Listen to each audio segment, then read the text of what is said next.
You're listening to Navid Moosa of the Mindset Movement.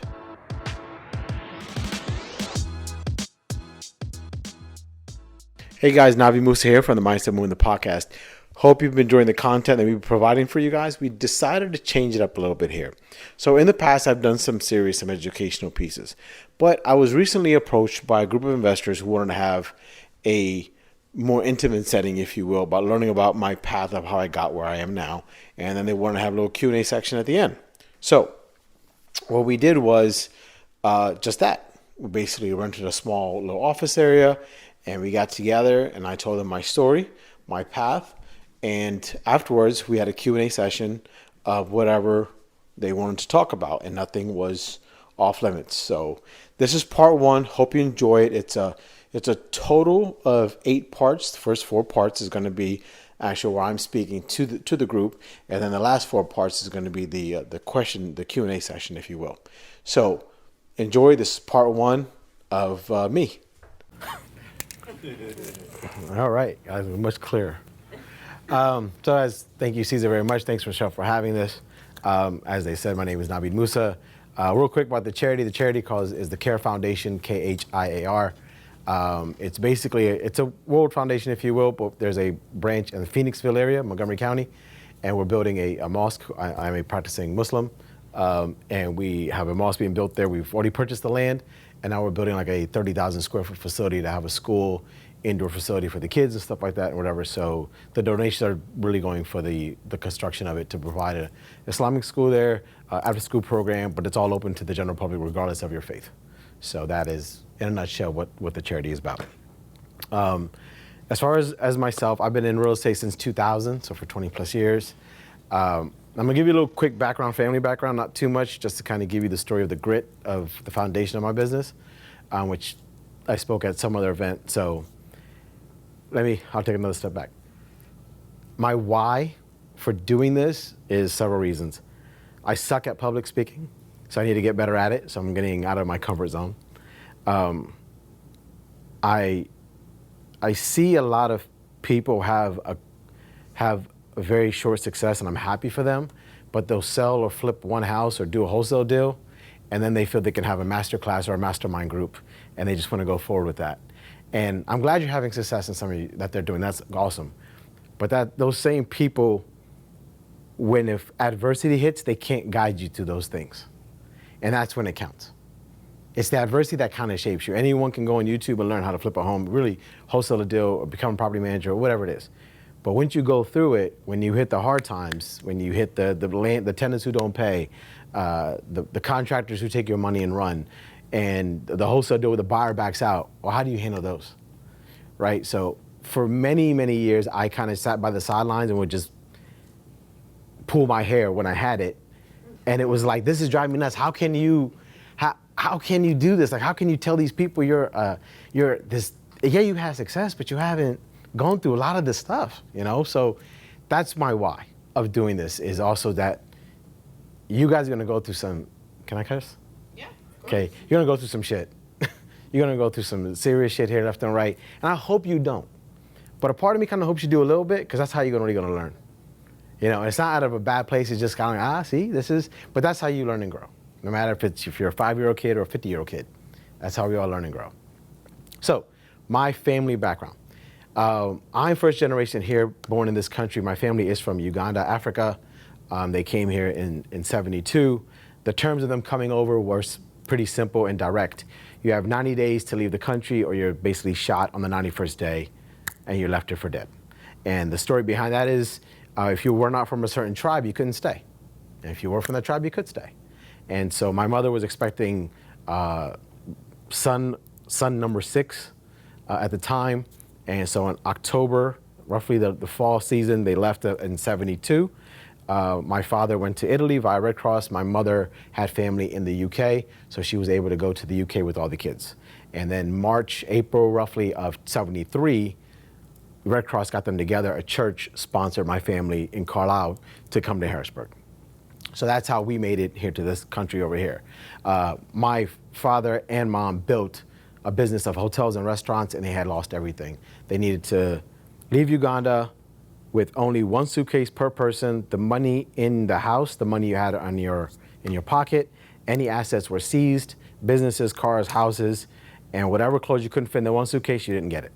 Whatever money was in the bank, you couldn't take it with you. That was it. So they had to start from scratch over here. That's the quick background on that there. And the reason I'm giving you that is that to show you when I explain kind of what I put myself through as opposed to what people put me through as well. In 1998, was working at a credit union, and this gentleman kept coming in and depositing these checks. He worked at the state. I was a teller, and I had to ask him. I was like, "How the hell where's this money coming from? I see your paychecks coming in, but you're depositing this $25,000, $30,000 checks." And so he said, "Meet me Saturday here." I was in Harrisburg at the time. "Meet me at this property, a multi-unit in Harrisburg. Let's go check it out." Okay. And when I go there, I just see we go to 3 units. One of the units just had a mattress and a pillow in it, nothing else. So I'm like, this is gonna go one of 2 ways. Either this is not gonna go good for me, or it's gonna go, I'm gonna learn something, or this is gonna be just like a network, an episode on TLC or something like that, one or the other. But it was good. He basically was telling me what was called now house hacking. It was a loophole in FHA. If you had a 3-unit building, anything less than 4 units or less, you guys, most of you may know, you live in one unit, you rent out the other, you can get FHA financing for it. So back then, I understand this is 1998. So a lot of it was loosey-goosey on the hands over there. He was basically getting FHA financing and then not living in the place and just renting all 4 units out. And then he'd refinance it back out and pull out $25,000, $30,000. He did it, and his wife would do it separately. So all these checks were coming on these refis and stuff like that. And so that's how that was my introduction to real estate in 1998. For many years, as I was at the credit union, I thought about that moment, and I got promoted and became from a teller to a teller supervisor to the IT manager. When I got to IT, I was making a lot more money.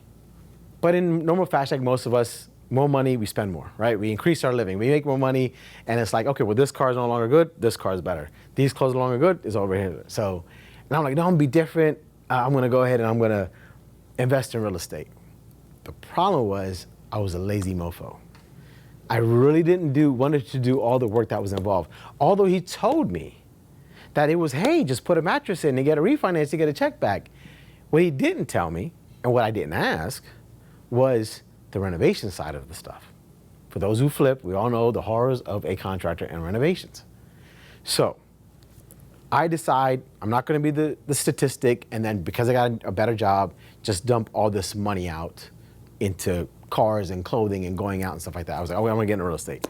I had a shitty credit score to begin with, so I started fixing my credit. That same gentleman who came in to the teller line, I reached out to him, and he said, here's the person who I used.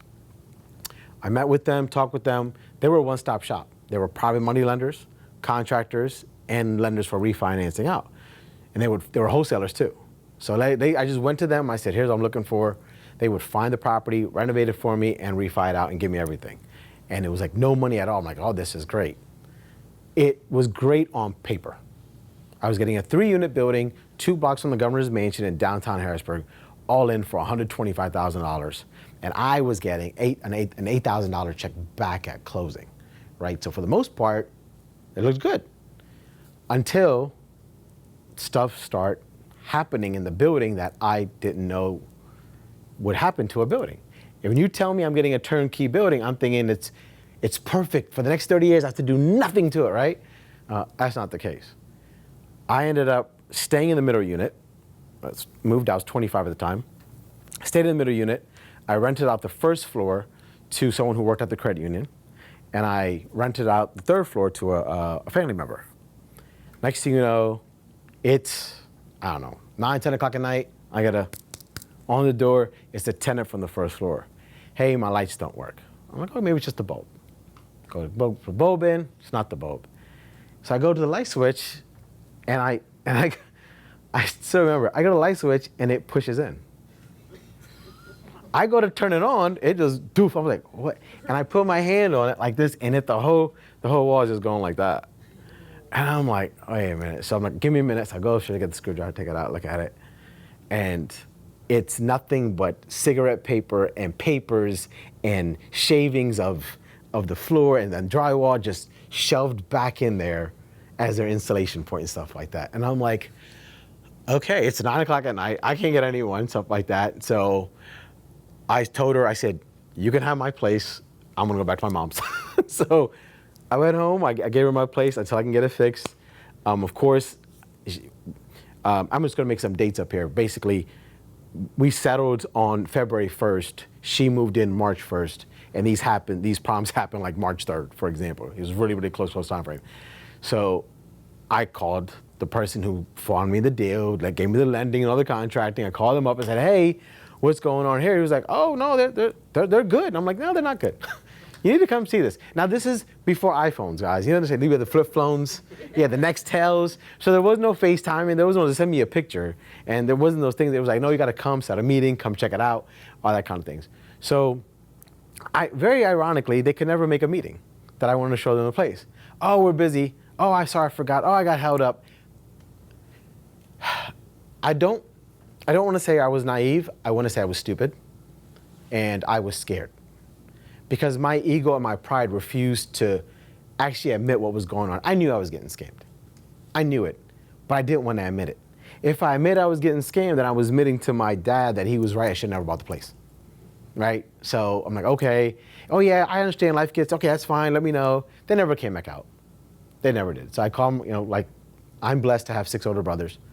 I called my one up and said, listen, here's what I'm going through. And he's in real estate. And he said, yeah, call this guy if he'll come. He did.